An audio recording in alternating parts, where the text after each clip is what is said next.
Voilà, les nouvelles du Tarn-et-Garonne viennent de paraître, le numéro 559.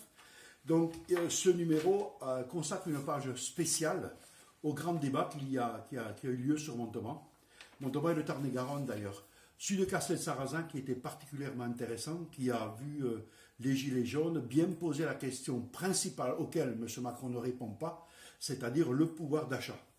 Bien sûr, dans le journal, on trouvera l'écho des luttes, notamment celle qui a eu lieu sur le climat, où d'ailleurs de nombreux militants communistes ont participé, ont été bien présents, mais aussi l'initiative qu'a pris le Parti communiste en accueillant les Fralib, c'est-à-dire ceux qui se sont opposés aux géants Unilever et qui ont créé leur coopérative ouvrière en créant le T1336.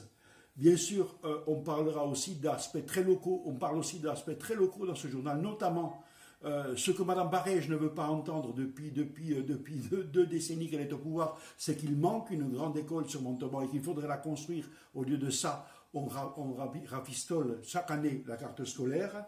Bien sûr, on parle aussi de la colonie de vacances de Mimizan. Quand un gamin sur 3 ne part pas en vacances, fermer une colo, la vendre, qui plus est pour faire une grosse opération, faire mettre une grosse opération à un privé, notamment un promoteur immobilier, c'est scandaleux, c'est scandaleux.